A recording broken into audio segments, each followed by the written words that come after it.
Сәлеметсіздер ме, құрметті білім алушылар?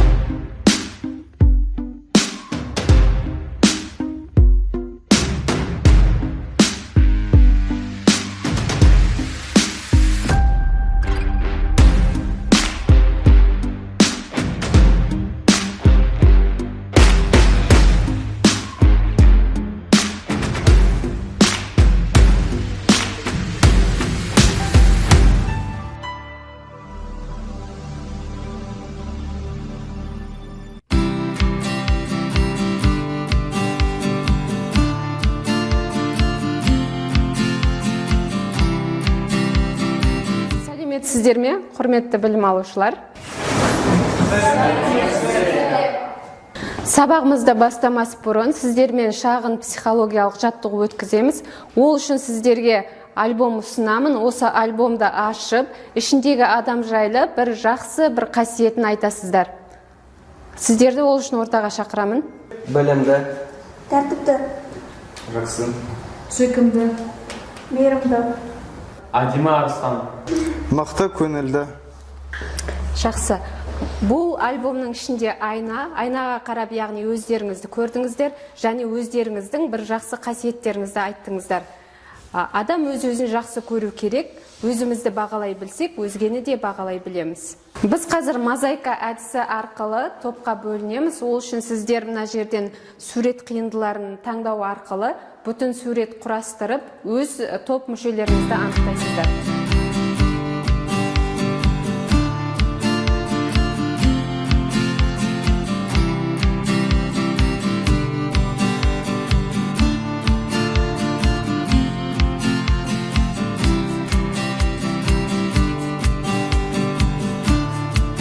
Сонымен біз 3 топқа бөліндік. Бірінші топ Қуыршақ театры, екінші топ Ғабит Мүсірепов театры, үшінші топ Мұхтар Әуезов театры. Енді сіздерді бүгінгі сабақта бағалау тақтасы арқылы бағалаймыз. Берген жауаптарыңызға әр сабақтың бөлімі бойынша балл қосылып отырады. Бүгінгі сабағымыздың тақырыбы Қазақ театрының қайнары көсемше. Бүгінгі сабағымыздың мақсаты 100% білім алушылар Қазақ театрының тарихы мәтіні бойынша тиісті ақпараттарды анықтайды. 85% білім алушылар көсемше тұлғалы оралымдарды ауызша және жазбаша мәтіндерде орынды қолдана біледі, және фольклор кейіпкерлерін саусақ атрибуттарымен пайдалана отырып қазақ тілін меңгереді. Олай болса, алғашқы Қазақ театрының құрылу тарихымен, оған үлес қосқан тұлғалармен және де қосымша мәліметтерді білу үшін бейнероликке назар аударыңыздар. Мұхтар Әуезов атындағы Қазақ мемлекеттік академиялық драма театрының іргесі осыдан 95 жыл бұрын 1926 жылы 13 қаңтарда сол кездегі астанамыз Қызылорда қаласында қаланды. Бұл қазақ елі тарихындағы тұңғыш кәсіби театр еді. Театрдың шымылдығы алғашқы қойылымдар.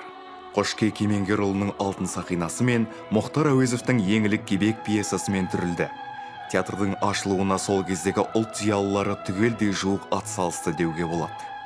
Жүсіпбек Аймауытов, Мұхтар Әуезов, Жұмат Шанин, Қаныш Сәтбаев, Орынбек Беков бастаған арыстар өнер ордасының нық қадам басуына бар күш-жігерлерін салса, Қазақстан халық ағарту комиссариатының бастығы Смағұл Сәдуақасовтың атқарған жұмысы бір төбе. Шығармашылық шаруашылық жұмыстарын ұйымдастыруға театрдың тұңғыш директоры Дінмұхамед Әділев бастаған алғашқы топ бар қажыр-қайратын жұмсап, қойылым декорациясына қажетті заттар мен жәдігерлерді халықтан жинаған. Театрға көрермендерді осы заттарыңызды сахнадан тамашалайсыздар. Театрға келіңіздер, қызық дүние болады деп шақырып, халықтың театрға махаббатын оятуға күш салған кезең еді бұл. Алғашқы актерлар құрамында Серәлі Қожамқұлов, Қалибек Қуанышбаев, Елубай Өмірзақов, Қапан Бадыров, Құрманбек Жандарбеков сияқты театр өнерінің аңызға айналған тұлғалары болды. Олар кей қойылымдарды өздері актер, өздері режиссер, өздері суретші болып та сахналаған. 1926 жылдың 5 қазанынан бастап Жұмат Шанин театрдың директоры, әрі көркемдік жетекшісі болды.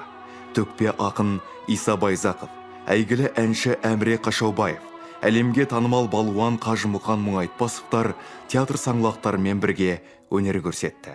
Осы жылдары Зухра Атабаева, Малике Шамова, Айша Абдулина, Махпуза Байзақова, Жанбике Шанина, Дәмелі Оңғарбаевалар театр өміріне Жаңа ғана тамашалаған бейне материалдың мазмұнына сүйене отырып, мәтіндегі бос орындардың орнына тиісті сөзді дұрыстап қойып шығамыз.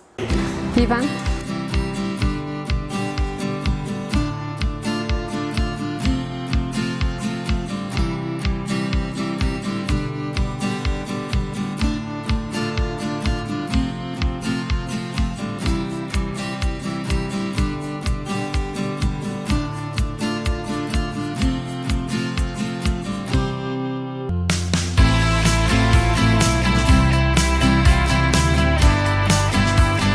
Көсемше дегеніміз, Риана?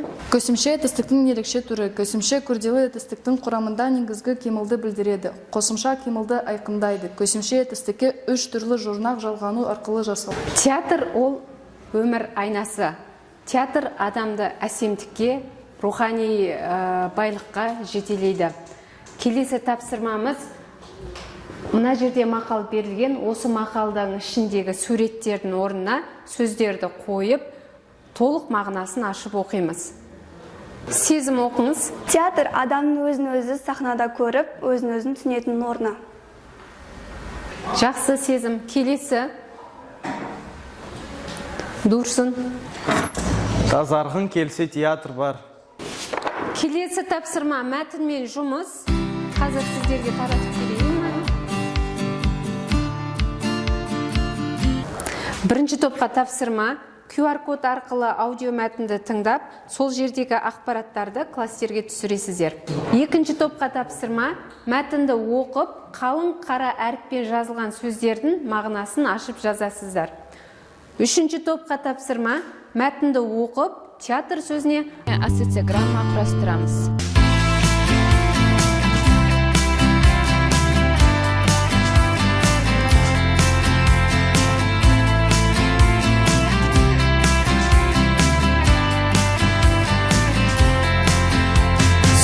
Тапсырмаларымызды аяқтасақ, шығып қорғаймыз, е? Қай топ қорғайды? Жарайды. Үшінші топ Мұхтар Әуезов тобы, ортаға келіңіздер.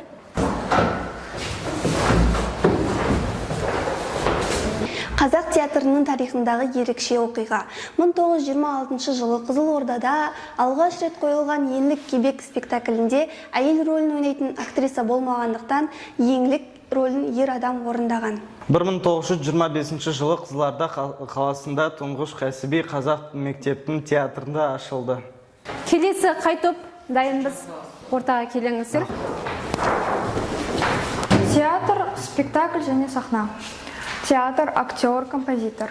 Театр, режиссер және гример. Қойылым белгілі бір оқиғаны, шығарманы немесе жағдайды сахнада актерлердің орындауымен көрсететін өнер түрі. Арқау болған бұл бір нәрсенің негізгі тақырыбы немесе себебі болған деген мағынада қолданылады. Іргетос тәуелсіздеген, яғни бір нәрсенің негізін бастадан білдіреді.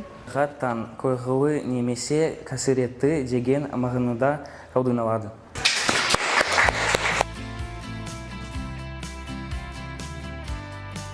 Инсценировка әдісін пайдаланып, саусақ атрибуттарын қолданып, алдар көсе ертегісін өз мамандықтарыңызбен байланыстыра отырып қойылым қоямыз. Әрі қорқып үнсіз қалады, сырттан алдар көсе келеді.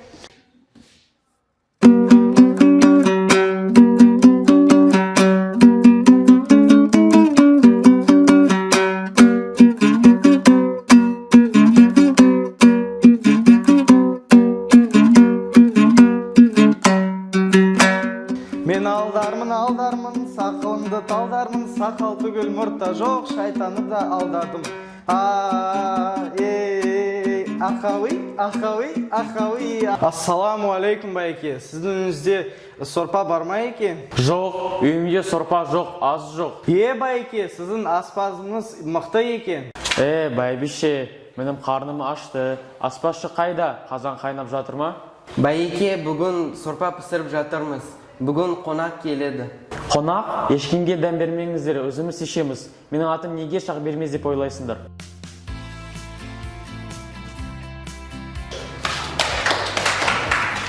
Байдың үйінде бүгін ерекше күн болды. Бәйбіше мен аспаз бауырсақ пісіріп жатыр. Иісі далаға тарады, оны тіпті түлкі де сезді. Мен бауырсақ пісіріп жатырмын. Есі қандай керемет. Ешкімде беремдер, бауырсақ менікі.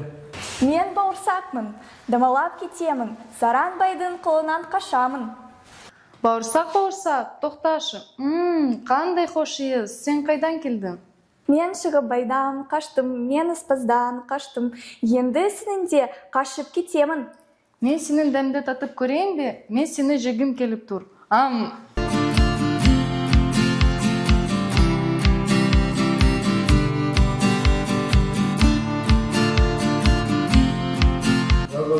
Алдарымызда болған Қуыршақ театры. Алдар көсе, сен маған ең жақсы тамақ пісіретін аспаз бен қонақтарды жақсылап күтетін даяшы тауып кел. Ханием, мықты аспаз бен даяшы Алматыдағы Кити колледжінде бар. Олар нағыз шеберлер. Ханием, мен аспазшы мен даяшыны алып келдім. Ханием, сізге арнайы қазақтың ұлттық тағамдарын дайындап әкелдім. Міне қуырдақ, бауырсақ, ет. Құрметті ханием, дан татымыз, қонақ, құдайдың қонағы.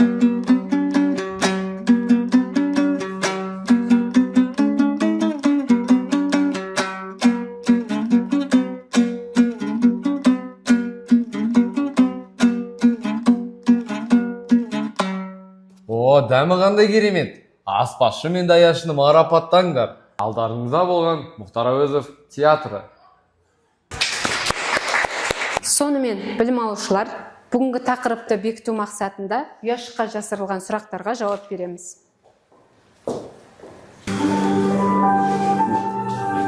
Мына жерден ұяшықтарды таңдау арқылы сұрақтарға жауап береміз. Екінші, көрерменге рухани тәрбие беру, адамгершілік пен өнерге буалау, өмірді сахна арқылы көрсету. Ол үйге келіп тамақ ішті сөйлемінде көсемшені тап. Бұл сөйлемде келіп деген сөз көсемше. Көсемше қандай сұрақтарға жауап береді? Риана? Көсемше қалай, қашан, не істей отырып сұрақтарға жауап береді. Жақсы, отырыңыз. Театрда не көрсетіледі? Виолетта? Театрда қойылымдар, спектакльдер, драмалар, комедиялар және трагедиялар көрсетіледі. Өте жақсы, отырыңыз.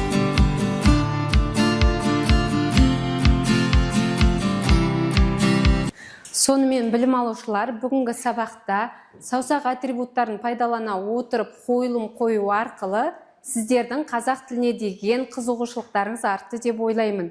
Сонымен қатар қазақ театрының қайнары мәтіннен негізгі ойды анықтап, көсемше тұлғалы етістіктерді сөйлемде қолдана білдіңіздер.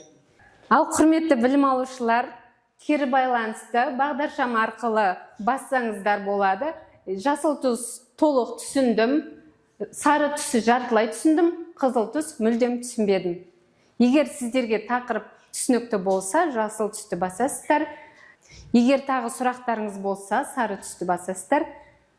Түсінбеген жағдайда қызыл түсті басасыздар.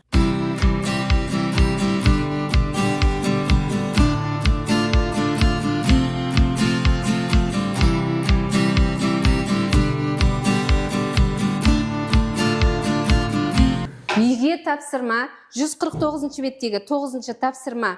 Театрда кімдер еңбек ететінін анықтап, олардың не істейтінін кестеге толтырамыз. Тапсырма түсінікті ме балалар? Бүгінгі сабақ сіздерге ұнады ма?